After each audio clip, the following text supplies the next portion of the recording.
Hello, welcome back. We're here with another dramatic reading for you of The Giver by Lois Lowry, and we're picking up on chapter 11. Jonas just starting to get to know the true details of his work and his new role as the receiver of memory. Here we go, chapter 11. Jonas felt nothing. Oh yes, and the current receiver of memory has just laid Jonas down for a demonstration of how he will pass on memories to him, and the first thing he's passing on to him is a memory of snow. That's where the last chapter left off. Here we go. Chapter 11. Jonas felt nothing unusual at first. He felt only the light touch of the old man's hands on his back. He tried to relax, to breathe evenly. The room was absolutely silent, and for a moment Jonas feared that he might disgrace himself now, on this first day of his training, by falling asleep.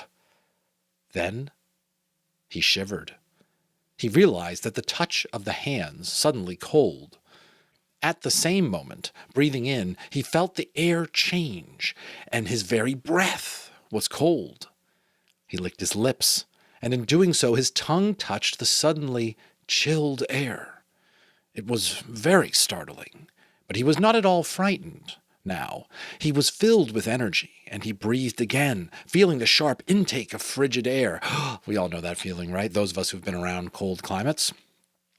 He felt it blow against his hands where they lay at his sides and over his back. The touch of the man's hands seemed to have disappeared. Now, he became aware of an entirely new sensation. Pinpricks?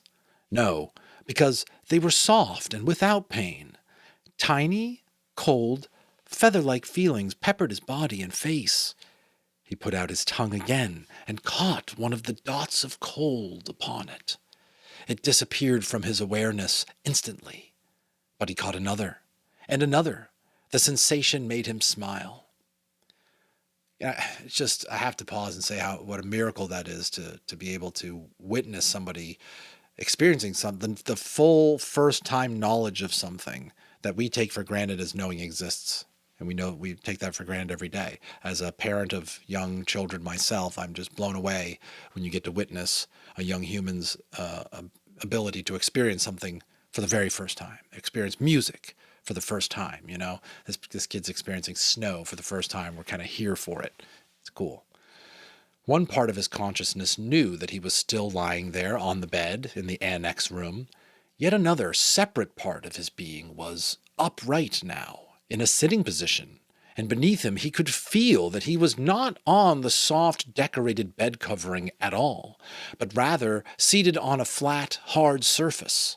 His hands now held, though at the same time they were still motionless at his sides, a rough, damp rope. And he could see though his eyes were closed. He could see a bright, whirling torrent of crystals in the air around him, and he could see them gather on the backs of his hands like cold fur. His breath was visible. Beyond, through the swirl of what he now somehow perceived was the thing the old man had spoken of, snow. He could look out and down a great distance. He was up high someplace. The ground was thick with the furry snow, but he sat slightly above it on a hard, flat object. Sled, he knew abruptly. He was sitting on a thing called sled, and the sled itself seemed to be poised at the top of a long, extended mound that rose from the very land where he was. Even as he thought the word mound, his new consciousness told him hill. Then the sled, with Jonas himself upon it, began to move through the snowfall, and he understood instantly that now he was going downhill. No voice made an explanation. The experience explained itself to him. His face cut through the frigid air as he began the descent, moving through the substance called snow on the vehicle called sled, which propelled itself on what he now knew without a doubt to be runners. Comprehending all of those things as he sped downward, he was free to enjoy the breathless glee that overwhelmed him. The speed, the clear, cold air, the total silence, the feeling of balance and excitement and peace. I just can think of memories growing up sledding for the first time when I was young, and that same feeling. Very well said, Lois Lowry. Feeling of balance and excitement and peace. Then, as the angle of incline lessened, as the hill flattened, nearing the bottom, the sled's forward motion slowed. The snow was piled now around it, and he pushed with his body, moving it forward, not wanting the exhilarating ride to end. Finally, the obstruction of the piled snow was too much for the thin runners of the sled, and he came to a stop. He sat there for a moment, panting, holding the rope in his cold hands. Tentatively, he opened his eyes. Not his snow hill sled eyes, for they had been open throughout the strange ride. He opened his ordinary eyes and saw that he was still on the bed, and that he had not moved at all. The old man, still beside the bed, was watching him. "How do you feel?" he asked. Jonas sat up and tried to answer honestly. "Surprised," he said after a moment. The old man wiped his forehead with his sleeve. "Phew," he said. "It was exhausting. But even transmitting that tiny memory to you, I think it lightened me just a little." "Do you mean you did say I could ask questions?" The man nodded, encouraging his question. "Do you mean that now you don't have the memory of that ride on the sled anymore?" "That's right. A little weight off this old body." "But it was such fun. And now you don't have it anymore. I took it from you." But the old man laughed. "All I gave you was one ride, on one sled, in one snow, on one hill. I have a whole world of them in my memory. I could give them to you, one by one, 1,000 times, and there would still be more." "Are you saying that we could do it again?" Jonas asked. "I'd really like to. I think I could steer by pulling the rope. I didn't try this time because it was so new." The old man, laughing, shook his head. "Maybe another day, for a treat. But there's no time, really, just to play. I only wanted to begin by showing you how it works. Now," he said, turning businesslike, "lie back down. I want to—" Jonas did. He was eager for whatever experience would come next. But he had suddenly so many questions. "Why don't we have snow and sleds and hills?" he asked. "And when did we, in the past? Did my parents have sleds when they were young? Did you?" The old man shrugged and gave a short laugh. "No," he told Jonas. "It's a very distant memory. That's why it was so exhausting. I had to tug it forward from many generations back.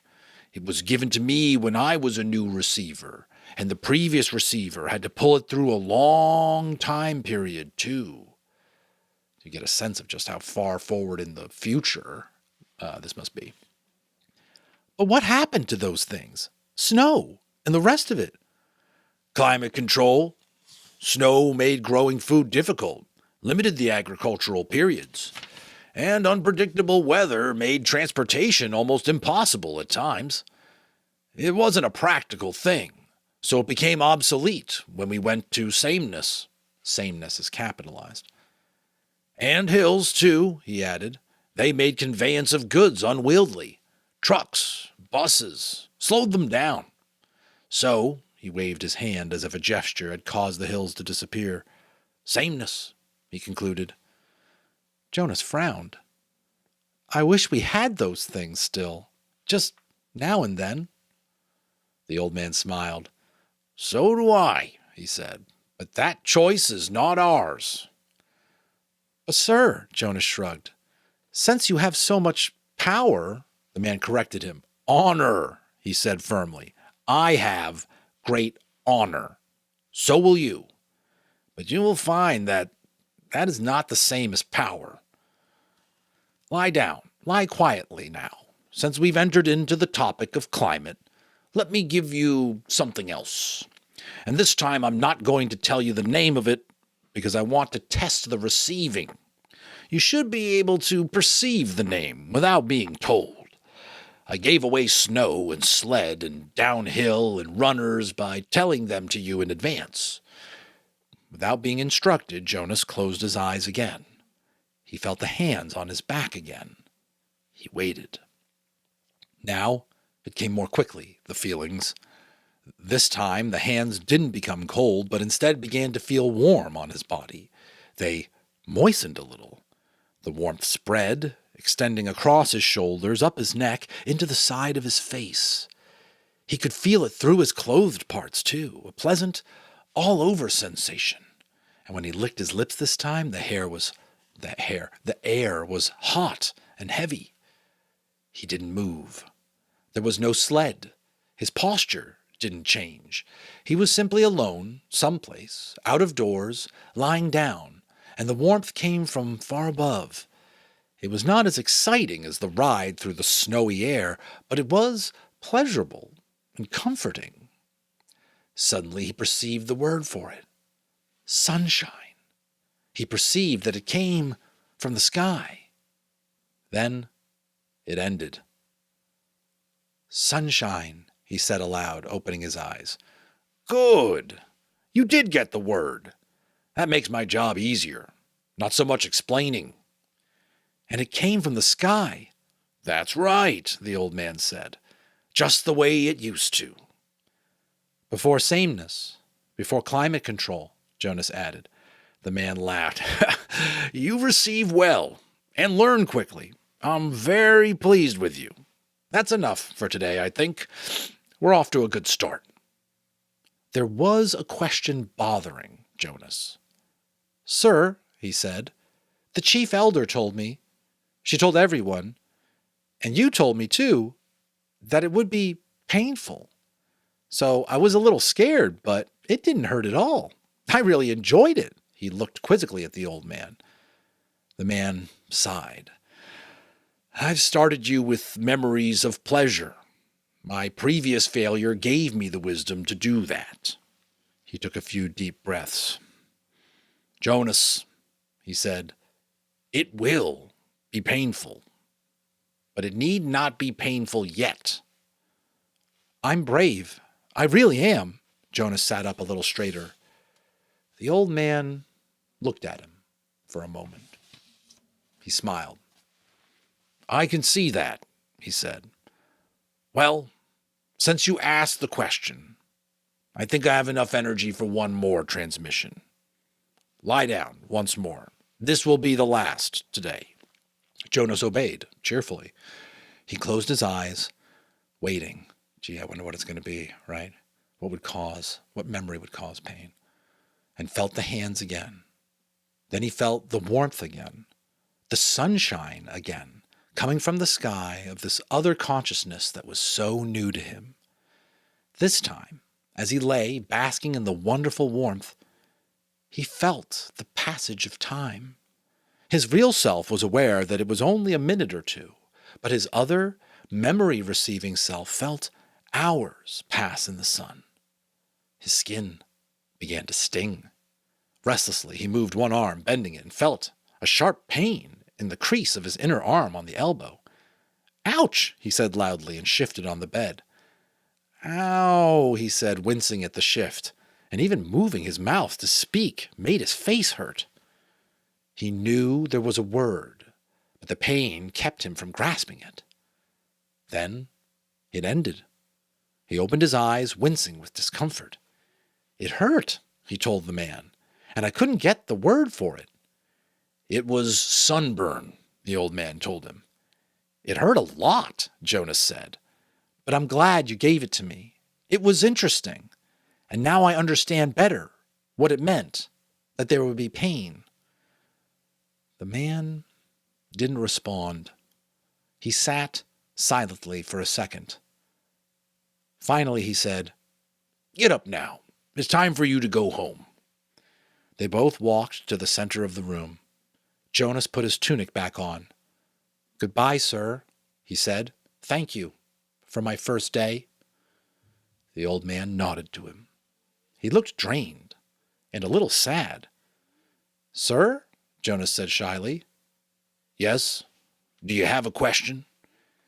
It's just that I don't know your name. I thought you were the receiver, but you say that now I'm the receiver. So I don't know what to call you. The man had sat down in the comfortable upholstered chair. He moved his shoulders around as if to ease away an aching sensation. He seemed terribly weary. Call me the Giver, he told Jonas. Well, now, that is chapter 11 for us. Fantastic stuff. We've just had Jonas go through his, first experience receiving memory, and you can tell there's going to be some good stuff and there's going to be some painful stuff. And I wonder if you all picked up why probably the old man, now being called the Giver, hesitated a little bit when Jonas said, "Hey, I was wondering what the pain part would be about. I now understand it." I think this gentleman, and as you were probably thinking too, is like, that's not the only type of pain you're going to experience. That's physical pain, to illustrate a point. Like, there's pain, but I think there's even the pain of just time passing, the knowledge of that. Like, how much has this community been sort of denied, and what's been filtered out and sort of softened for them, that Jonas is going to pick up now. There's so many other types of pain, isn't there? And maybe that's something you'll discuss if you're doing this for school, why that's not the only type of pain that Jonas is in store for. So thanks so much for sticking with me. Appreciate the patience. Been a busy start to the spring here, and I look forward to some more chapters coming your way. Stay with me. See you on the next one.